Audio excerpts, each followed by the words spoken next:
राम राम। इन खबर हरियाणा देखने लग रहे पर मैं हूं आपकी गिल्ला स्वाति कादन।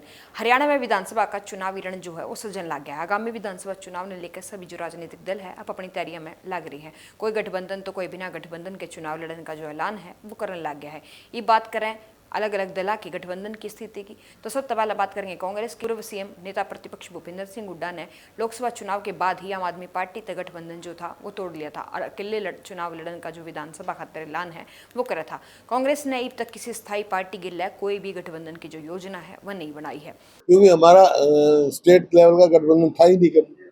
राष्ट्रीय स्तर पे था, वो आज भी है। ये पहले कैच में हमारा अलायंस लोकसभा में था, स्टेट में किसी पार्टी से कोई अलायंस नहीं हमारा। हाल ही में बसपा ने इनेलो के साथ जो है गठबंधन में चुनाव लड़ने की जो घोषणा है वह करी है, जिसके अंतर्गत बसपा हरियाणा में 90 विधानसभा सीटों में तय 37 पे चुनाव जो है वो लड़ेगी और इनेलो जो है वो 53 सीटों पर चुनाव लड़ने की तैयारी करने लग रही है। हरियाणा के अंदर आपस में मिलकर के विधानसभा का चुनाव लड़ने का फैसला लिया है और मुझे पूर्ण उम्मीद है कि हम इस विधानसभा के चुनाव के अंदर लोगों की इच्छा के अनुरूप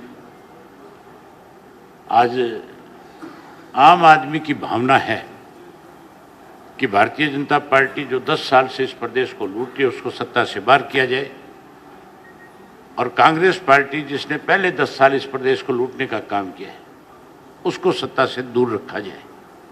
हमने आपस में ये फैसला किया कि न केवल बहुजन समाज पार्टी और इंडियन नेशनल लोकदल पार्टी दोनों मिलकर के विधानसभा का चुनाव लड़े। 90 में से 37 विधानसभा की सीटों पर बीएसपी व बाकी सभी सीटों पर इनेलो मिलकर यहां चुनाव लड़ेंगे। आम आदमी पार्टी की बात करें तो जो पंजाब के सीएम है भगवंत मान और उनके गिले संजय सिंह ने प्रेस कॉन्फ्रेंस करके हरियाणा में तो सारी की सारी 90 विधानसभा सीटों पर अकेले चुनाव लड़ने की जो घोषणा है वह करी है। 90 ਦੀਆਂ 90 सीटां ते लड़ांगे। जिस तरह संदीप पाठक ने दस्सिया कि 6,500 लगभग पिंडां साडे यूनिट बन चुके हैं ते इस तो बाद विधान सभा के प्रभारी ब्लॉक इंचार्ज सारे असीं लावांगे। तोड़े बात करें जननायक जनता पार्टी की तो न बीजेपी के लिए पहले गठबंधन का टूट चुका है। जननायक जनता पार्टी जो आगामी चुनाव है उसकी रणनीति में अब तक साफ नहीं कर पाई है कि वह गठबंधन के लिए लड़ेंगे या अकेले चुनाव में उतरेंगे। बीजेपी जो है वो भी विधानसभा चुनाव में 90 विधानसभा सीटों पर जो है अकेले चुनाव लड़ने की जो तैयारी है वह करने लग रही है।